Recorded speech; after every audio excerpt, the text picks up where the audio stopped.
এবাদত গুলার মধ্যে এমন কোন এবাদত নাই বাংলাদেশে যেই এবাদতের ভিতরে বেদাত ঢুকে নাই।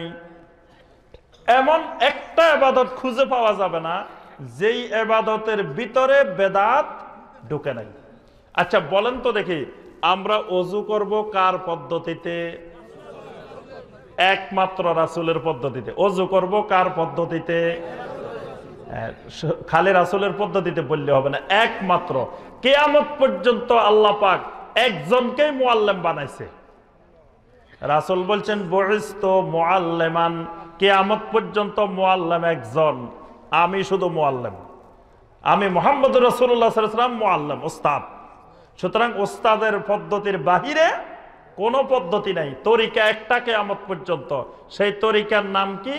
তরিকায়ে মুহাম্মদুর রাসূলুল্লাহ সাল্লাল্লাহু আলাইহি ওয়াসাল্লাম।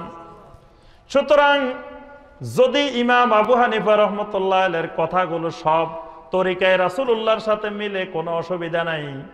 আমাদের সাথে মাযহাবের ফিকহি মাযহাবের কোনো দ্বন্দ্ব নাই। যদি ইমাম শাফি রাহমাতুল্লাহ আলাইহির কথাগুলো তরিকায়ে রাসূলুল্লাহর সাথে মিলে, কোনো অসুবিধা নাই। কিন্তু কোনোটা যদি তরিকায়ে রাসূলুল্লাহর সাথে না মিলে, সেটা যত বড় মানুষ বলুক না কেন, সেটা আমরা মানতে রাজি নাই। তাহলে তরিকায়ে রাসূলুল্লাহর সাথে মিলে ইবাদত করতে হবে, কি বলেন? না হয় আল্লাহ পাক কবুল করবেন। তাহলে ওযু করবেন কার মতো? একমাত্র নবী সাল্লাল্লাহু আলাইহি ওয়াসাল্লামের মতো। আচ্ছা, নবী সাল্লাল্লাহু আলাইহি ওয়াসাল্লাম যেই ওযু করতেন, সেই ওযুর শুরু করতেন কি দিয়ে? বিসমিল্লাহ বলে শুরু করতেন। নবী সাল্লাল্লাহু আলাইহি ওয়াসাল্লাম বলেন লা উযুয়া লিমান লাম ইয়াযকুর ইসমুল্লাহি আলাইহি, যে ব্যক্তি বিসমিল্লাহ ছাড়া ওযু শুরু করছে তার ওযু হয় নাই। তাহলে ওযু শুরু করতেন রাসূল কি দিয়ে? বিসমিল্লাহ। কোন রাওয়ায়াতে আসছে শুধু বিসমিল্লাহ, কোন রাওয়ায়াতে আসছে বিসমিল্লাহির রহমানির রহিম। আমরা শুরু করি কি দিয়ে? বিসমিল্লাহিল আলিয়্যিল আযীম ওয়ালহামদুলিল্লাহি আলা দীনিল ইসলাম, আল ইসলামু হাক্কুন ওয়াল কুফরু বাতিলুন, আল ইসলামু নূরুন ওয়াল কুফরু যুলমাতুন। এবার বলেন, রাসূলের ওযুর সাথে আমার ওযু মিলছে না? তাহলে রাসূলের থেকে বেশি পণ্ডিত না আমরা? রাসূল বলছেন শুধু বিসমিল্লাহ, আর আমরা কতগুলো যোগ করলাম, কি বলেন? এবার বেদাত বুঝছেন না। এখন যদি প্রশ্ন করেন, হুজুর সামনে যে কথাগুলো কইছি এগুলো তো খারাপ একটাও বলি নাই, সবগুলো তো ভালো কথা, কিন্তু খারাপ কথা একটাও নাই। একটু আগে বুঝাইছি বেদাত মানে ভালো জিনিস, কিন্তু বলে হুজুর ভালো জিনিসে অসুবিধা কি? অসুবিধা একটা, রাসূল থেকে বেশি বুঝছেন, রাসূল থেকে বেশি পণ্ডিত, এক চামচ বেশি বুঝে গেছেন।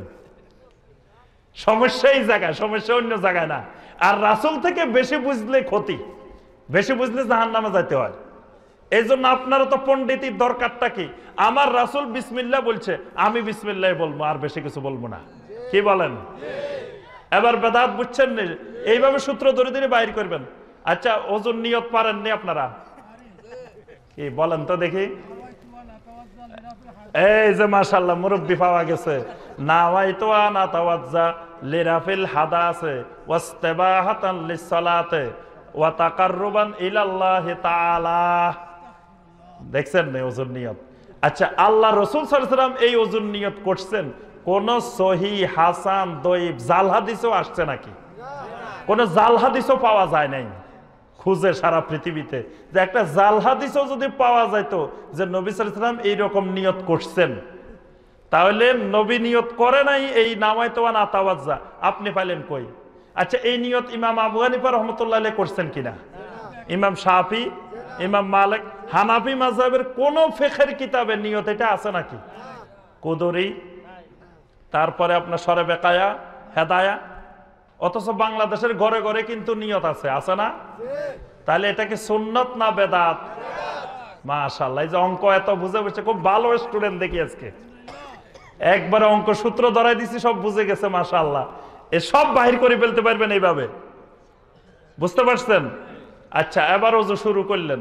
ওযু শুরু করার সময় দেখবেন অনেক বইতে লেখা আছে, হাত ধোয়ার সময় এই দোয়া, মুখ ধোয়ার সময় এই দোয়া, পা ধোয়ার সময় দোয়া, এরকম আছে না? অথচ নবী সাল্লাল্লাহু আলাইহি ওয়াসাল্লাম মাঝখানে হাত ধোয়ার সময় দোয়া, পা ধোয়ার সময় দোয়া, মুখমণ্ডলের দোয়া, এরকম কোন জাল হাদিসেও কোনো বর্ণনা আসে নাই। অথচ বাংলাদেশে আছে। আচ্ছা, ওযু করার পরে কি দোয়া বলেন তো দেখি? মাশাআল্লাহ, এটা সুন্নাত। নবী সাল্লাল্লাহু আলাইহি ওয়াসাল্লাম বলেছেন, আশহাদু আল্লা ইলাহা ইল্লাল্লাহু ওয়াহদাহু লা শারীকা লা ওয়া আশহাদু আন্না মুহাম্মাদান আবদুহু ওয়া রাসূলুহু আল্লাহুম্মা জাআলনি মিনাত তাওয়াবিন ওয়া জাআলনি মিনাল মুতাতাহহিরিন সুবহানাকা আল্লাহুম্মা বিহামদিকা আশহাদু আল্লা ইলাহা ইল্লা আনতা আস্তাগফিরুকা ওয়া আতুবু ইলাইক। এগুলা ওযুর পরে এবং নাকে পানি দেওয়া, এই সুন্নাত প্রতিষ্ঠা করতে আজও সময় লাগছে, অথচ উলামা একদম যুদ্ধ করে গেছে। অনুরূপ ভাবে মাথা মাসা করা, আবার মাথা মাসা করা পৃথক ভাবে, আবার পান্নে কান মাসা করা, এটা করেন না আপনারা? কেন করেন এটা? এই ফতোয়াও ঠিক না। ওযুর ফরজ কয়টা? কয়টা বলেন? 6টা, 4টা। ওযুর ফরজ 4টা। হাত তুলেন আমার পক্ষে, কে কে হাত তুলেন? ওযুর ফরজ 4টা। সবাই কোথায় শিখেছেন এটা? কুদুরি পড়ে মাথাটা গোবর বানায় রাখছে। এর হলো কুদুরি ফতোয়া। লা হাওলা ওয়ালা কুওয়াতা ইল্লা বিল্লাহ। ও এইগুলো বলাটা অন্যায়। এক সময় ওপেন হয়ে যাবে এইগুলো, এক সময় থাকবে না। যে সমস্ত বইয়ে আহলে হাদিস হওয়ার পরে যে সমস্ত বইয়ে এই সমস্ত মাযহাবি ফতোয়া লেখা আছে, এই বইগুলো যে মানুষ আগে কুলুকুলি পড়ে, অত সহজ না। মানুষ একদিন ফেলে দিবে। এখন যাচাই করা শিখেছে, মানুষ বাছাই করা শিখছে। আমার মতো মুজাফফরকে কে দাম দেয়? কিন্তু বড় বড় আলেম, তাদের ফতোয়া গুলো, তাদের ইলম গুলো এখন প্রকাশিত হয়েছে। শেখ বিন বাজ, শেখ উসাইমিন, শেখ আলবানী, শেখ ইবনে তাইমিয়া, শেখ ইবনুল কাইয়িম রাহিমাহুল্লাহ, আপনি কি বলেন? এই সমস্ত বড় বড় ব্যক্তির ফতোয়া এখন সামনে চলে আসছে। অত সহজ না। যেভাবে সালাতের মধ্যে আহলে হাদিস মানুষ সালাতের মধ্যে বেদাত ঢুকে গেছে, সালাতের মধ্যে যঈফ হাদিস ঢুকে গেছে, কিভাবে সম্ভব? কিভাবে করেন এটা? এটা তো গেল ওযু। ওযুর জায়গায় কত ভুল আছে। এইভাবে কানে আঙ্গুল দেন, দিয়ে শেষ করে দেন। কোথায় পেয়েছেন এইভাবে? মাথা মাসা করা যায়? মাথা মাসা করার ব্যাপারে বলেন যে মাথা মাসা করা ফরজ, বলেন না আপনারা? মাথা মাসা করা কি ফরজ? ভাষাটাই ভুল।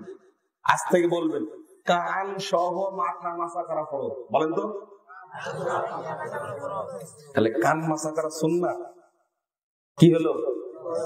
বলে কানের মধ্যে মাথা না মাথার মধ্যে কান, বলেন তো। কানের মধ্যে মাথা, মাথার মধ্যে কান। হাদিস যে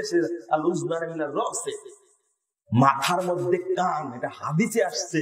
এটা যে ফরজ কান মাসা করা, জীবনে বলবো এটা? আপনি বলবেন কি মুখমণ্ডল ধোয়া ফরজ, হাত ধোয়া ফরজ, মাথা মাসা করা ফরজ, 2 বার ফরজ। এটা ওযুর ফরজ 7টা, কম বলে 6টা, 6টার নিচে হবে না। যেটা মাসিক আল ইখলাস আমরা ফতোয়া দিয়েছি, আপনারা বুঝার চেষ্টা করুন। কান মাসা করা ফরজ, কিন্তু কান মাসা করা কি ফরজ?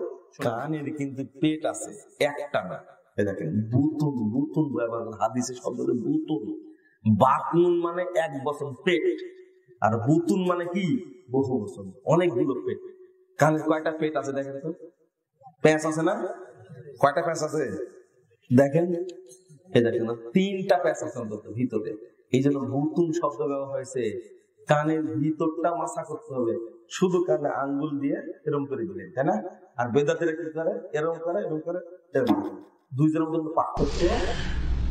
ওয়াফির রিকাবে, আর রাকাবাতুন মানে গর্দন। হ্যাঁ, রাকাবাতুন মানে গর্দন, ঘাড়, ঘাড়কে বলা হয় ঘাড় মাসা। মাসুর রাকাবা, যে ঘাড় মাসার যে বিদাত আছে না, উজুতে ঘাড় মাসা অনেকে করেন, করেন না? করেন না অনেকে? হ্যাঁ, হাত উঠাইতে বলবো না, কারণ লজ্জিত হবে না। হ্যাঁ, ঘাড় মাসা বিদাত। ঘাড় মাসার হাদিস মওযু, জাল। মাসুর রাকাবাতে আমানুন মিনাল গিল্লে, হাদিস জাল, মিথ্যা হাদিস নয় রাসূলুল্লাহ সাল্লাল্লাহু আলাইহি ওয়াসাল্লামের। সুতরাং ঘাড় মাসা করবেন না, এই মাথা এরকম একটু এদিক থেকে করলেন না, আর এইভাবে একটা কাটিং দিলেন, এই কাটিং দিবেন না, বরং এই পুরা এইরকম নিয়ে যাবেন, আবার ফিরিয়ে নিয়ে আসবেন। এটা হচ্ছে সুন্নতের তরিকা নবী করিম সাল্লাল্লাহু আলাইহি ওয়াসাল্লামের। বিদাতি উজু করলে উজুই হয় না, আর উজুই যদি না হয় তাহলে নামাজ কি করে হবে? সুতরাং এটি 4টে কথা নাই যে করলাম তো কি হইলো, এমন কি বা দোষ করলাম, এগুলি ভুল কথা। কারণ আপনার উজুটা ইবাদত, আর এই ইবাদতে যদি একটা বেদাত ঢুকে তাহলে সে ইবাদতটা কি হয়ে যায়? রদ। মানে আমেলা আমেলান লাইসা আলাইহি আমরুনা ফাওয়ারা সহিহ মুসলিম হাদিস, কেউ যদি এমন একটা আমল করলো, উজুর আমল করলো, কিন্তু নবীর উজু করলো না, তাহলে সেটা রদ, রেজেক্টেড। উজু যখন রেজেক্টেড, তাহলে আপনি বিনা উজুতে আছেন, বিনা উজুতে যখন আছেন নামাজ পড়ছেন, নামাজ হবে? তাহলে এটা যেমন তেমন বিষয় হলো, ঘাড় মশার বিষয়টা যেমন তেমন বিষয় নয়। নওয়াইতুল উজু, উজুর নিয়ত পড়ছি, তাহলে আপনার উজু হইলো না, বেদাতি কাজ করলেন। উজু হইলো না তো নামাজও হবে না, হ্যাঁ, তওয়াফ হবে না। ওইখানে গিয়ে তওয়াফ করছেন, হজের তওয়াফ আর ওমরার তওয়াফ করছেন আপনি, আর বেদাতি উজু দিয়ে, তো উজুই যখন হয়নি তো তওয়াফই হয়নি। তওয়াফের উপর নির্ভরশীল, তওয়াফ না হইলে ওখানে হজ হচ্ছে না, ওমরা হচ্ছে না। সুতরাং ওমরাও গেল, হজও গেল। কোনদিন চিন্তা করেছেন এই বিষয়গুলি? চোখ খুলতে হবে, মানুষের চোখ আলেম সমাজকে খুলে দিতে হবে, আর আপনাদেরকে একটু চোখ খুলে চলতে হবে বসিরাতের সাথে। অন্ধভাবে চলবেন না যে করলাম তো কোন বা দোষ করলাম, কবিরা গুনাহ করলাম, কবিরা গুনাহ করলাম না, কবিরা গুনাহ করে কয়েক ইবাদত নষ্ট করলেন আপনি, যেমন তেমন বিষয় নয় এটা। অফির রেখা রাখাবাতুন মানে ঘাড়। কিছু কর ইবাদতের নাম দিয়ে কোনো কিছু করলে অবশ্যই সেটার পক্ষে দলিল থাকতে হবে। দলিল ছাড়া ইবাদতের নামে কোনো কিছু করা যায় না। তো উজুর পরে বেশ কিছু দোয়া প্রমাণিত আছে, সেটা আমরা অবশ্যই বলবো যে বেশ কিছু দোয়া কি প্রমাণিত উজু করার পরে, সেগুলো অবশ্যই বলবে, এবং সেটা বলাই সুন্নাত। তো এই জন্য দোয়া উজুর পরে যে সমস্ত দোয়াগুলো পাঠ করা হবে, এগুলো অবশ্যই স্বাভাবিকভাবেই বলবে।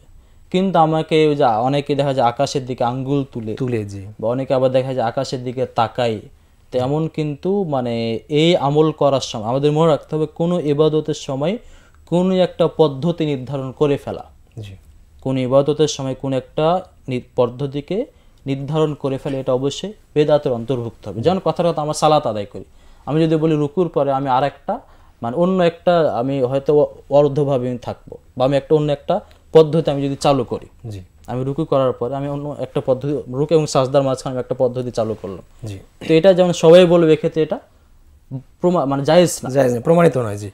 কারণ তার কি জন্য বলে, কারণ এটা হচ্ছে ইবাদতের ভিতরে আমি একটা মানে পদ্ধতি আমি অন্তর্ভুক্ত করছি।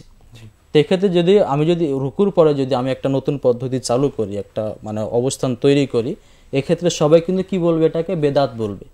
কারণ বলবে যে এটা হচ্ছে আপনি ইবাদতের ভিতরে একটা নতুন সংযোজন করেছেন, একটা পদ্ধতির সংযোজন করেছেন। তো উজুর পরে দোয়া করে, এটা হচ্ছে একটা ইবাদত। উজুর পরে দোয়া করে, এটা হচ্ছে একটা ইবাদত। এখন এই ইবাদত স্বাভাবিকভাবেই করতে হবে। এখন আমি যদি একটা নির্দিষ্ট পদ্ধতি চালু করি যে এভাবে দোয়া করতে হবে, বা আমি যদি বলি পশ্চিম দিকে মুখ করে দোয়া করতে হবে, বা ডান হাতে হবে তুলে থেকে দোয়া করতে হবে, তাহলে এখানে আমি কি করলাম, একটা ইবাদতের সাথে একটা নতুন জিনিস সংযোজন করলাম, যেটা কিন্তু ইবাদত মানে হাদিস দ্বারা বা মানে দলিল দ্বারা প্রমাণিত না। তো এই জন্য আমরা বলবো যে ইবাদতের ভিতরে এমন কোন নতুন পদ্ধতি চালু করা যেটা হাদিস দ্বারা প্রমাণিত না, সেটা অবশ্যই বেদাত হবে। যেমন আমরা বললাম যে রুকুর পর আমি কোনো কিছু চালু করলে যেমন সবাই বেদাত বলবে, তো ঠিক একইভাবে ওই দোয়ার ক্ষেত্রে নতুন একটা পদ্ধতি চালু করা, সেটাও বেদাত বলে গণ্য হবে। এই জন্য উজুর পরে দোয়া করতে গেলে আমাকে আঙ্গুল তুলতে হবে বা আকাশের দিকে তাকাতে হবে, সেটা অবশ্যই এদিক থেকে অবশ্যই সেটা বেদাত বলে গণ্য হবে। এটা নতুন একটা জিনিস আমি